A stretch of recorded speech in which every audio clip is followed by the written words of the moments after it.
Hello and welcome to my very first speed paint. You might be wondering, Francis, if this is a speed paint, why is it more than 15 minutes long? It is because Rebecca Ferguson, as beautiful a woman as she is, has a face with shapes and shadows that I have never painted before. I was questioning my ability to paint, to draw. I even went back to the 100 Heads challenge and painted 10 portraits. I just wanted to assure myself I could still paint faces. I needed 3 days to finish this piece because I was very frustrated in between. These were also not consecutive days. I needed to put it away for a while after I had a painting session because it was so difficult. Anyway, that's why this video is so long, even though the clips sometimes have 10 times the normal speed and I cut away the biggest chunk of most of them.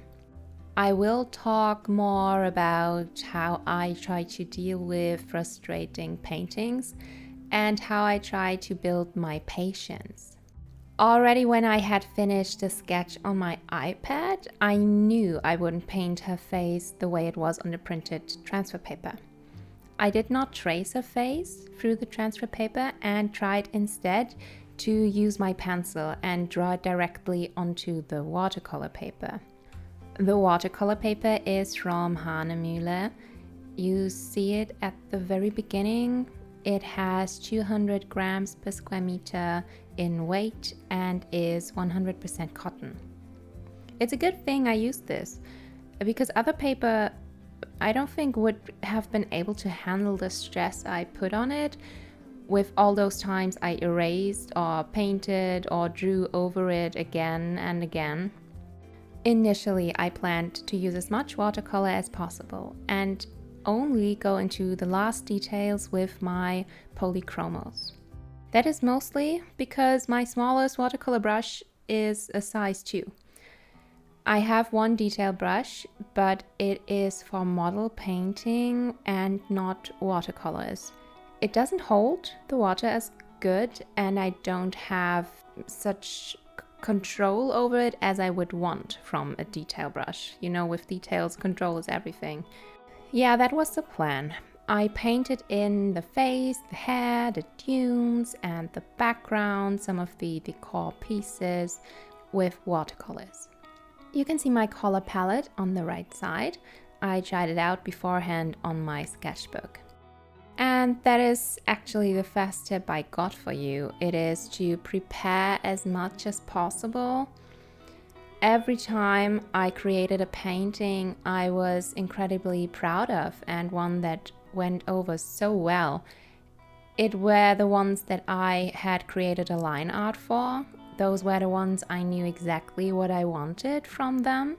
I did the first mistake when I knew my sketch wouldn't be the one I wanted in the very end. I already didn't like how she looked in the sketch. And I should have went back and just spent more time on my sketch on the iPad.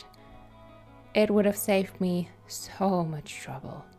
But I didn't, so what do we do when we encounter frustrations anyway? We're well prepared. Let's imagine I prepared well. How do we go on about that?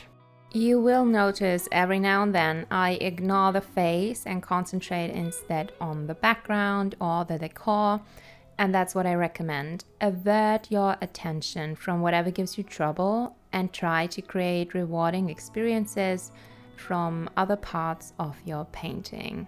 Also, if you notice the nose is not right, think about beforehand what you want to change about it and when to put a stop to altering it. When you reach that point, sure thing, you can try 3 more minutes or another 10 strokes that you think will change everything, but it won't.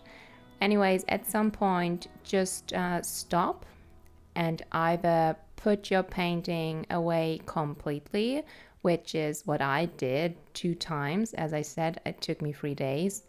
Or you might want to try this very helpful tip from my mom. if it is especially about not getting something right. She said you could turn your painting upside down as well as your references if you have any. Not that I'd ever fake a signature, but that's how you do it the easiest as well, because you can see it as an abstract shape. And especially with paintings, we want to get the shapes right, because the right shapes create the similarities. That's what you will see several times. I stop with the face and I just continue elsewhere. The motif, by the way, is Rebecca Ferguson, who plays Lady Jessica in the movie Dune. The movie was so aesthetically pleasing, and the music was amazing, which was composed by Hans Zimmer. I was just so impressed that I wanted to create a fan art about the beautiful and fierce Lady Jessica, which is also why it was so important to me to get the right expression, her stoic and brave expression. I decided on an Art Nouveau style for the decor elements because I somehow kept seeing glimpses of that style in the movie. And I thought it would be a very nice combination with the dark blue and golden colors that you usually associate with space. I also wanted to integrate some moons in the upper half moon decor, and I from the very beginning imagined a sandworm being behind her. The sandworm is a pretty big deal for the story in Dune, and I knew it would be in the circle behind her head. When the frustration became too much, I put away the painting completely. I came back to it several days later with a new perspective. You will see things differently when you come back to your painting. I decided I should concentrate on only a few colors with my polychromos. She was still very pale, and I tried to fix that, but it just didn't work the way I wanted it to. So I kept going with her suit again. I tried to get some details in there and then come back to her face once more. By the way, I talk about the colors of the universe and the moon and so on because it is a sci-fi movie. It is based on a sci-fi book. There were actually several books written in this series, but I have not read them. And I tried once more to have this one stroke that would magically make it look like Rebecca Ferguson. But it didn't. It looks like a woman, sure. With a little bit of imagination, you can see Rebecca Ferguson in there. But the expression was just too important for me. My next tip for you would be, if this is a piece that is not that important to you, or you have all the materials to just start over, try to do that. I was nearing a point where I just wanted it to be done. I wanted it to be done and never think about it again. But I had spent so much time and thought trying to create it that I really wanted it to look nice. So that is a difficult decision if you really want to abandon a piece, but with this one I would have liked to just stop. I had told so many people, however, that I was working on this Dune fan art that my pride did not allow it for me to quit. I try to keep a good balance between pushing myself and actually forcing myself to finish a painting. I'd say pushing yourself looks like you enjoy the painting 80 to 90% of the time, and 10 to 20% of the time you are frustrated, but you are still able to learn. That is the most important thing and the most important difference, I believe, between pushing yourself and forcing yourself. When you are forcing yourself to finish a painting, you only want it to be done, you do not enjoy it, maybe even at all. There is some sense of pressure from yourself or others, And if your painting process looks like this, then you should maybe just abandon your piece. You won't make any progress in the future because learning is so much harder when you are feeling bad about yourself. Always keep that in mind. Maybe now is the time to stop a frustrating piece, but maybe you also learned so much from the past mistakes that it would be a good time to start over.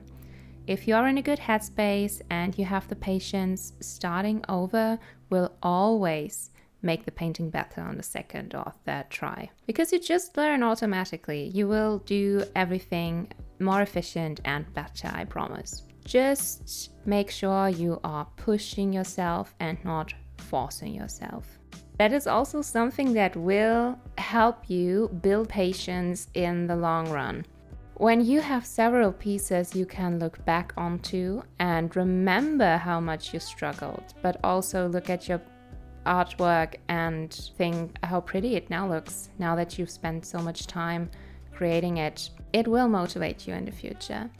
I was definitely thinking about my past artworks while I was creating this one, thinking about how difficult it was and how I struggled with several parts, or how long it took me to create a very detailed piece. So try to find what motivates you and think about that constantly. Maybe even place it next to you if that is possible. I definitely should have just gotten out some of my older artworks that were very difficult back then and placed them next to me. Otherwise, the only motivation you have is yourself and your thoughts, and that can go sideways pretty quickly.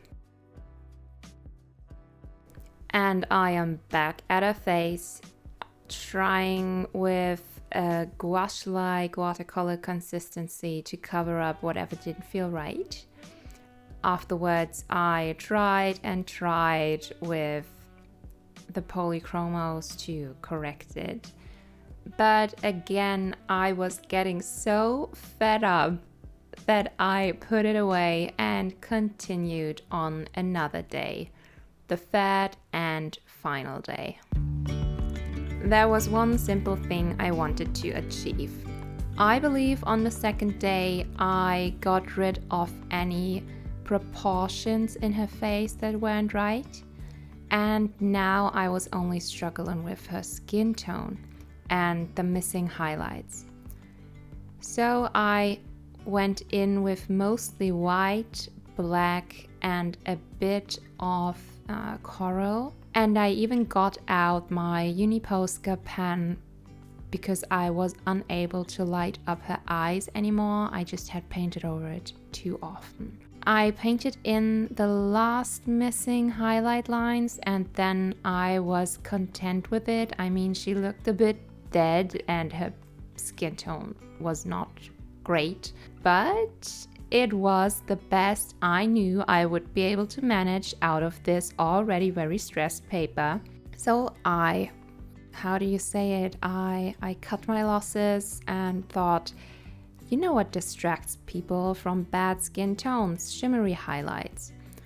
I went in and created the rest of the decoration. I placed the sandworm behind her, as I said earlier.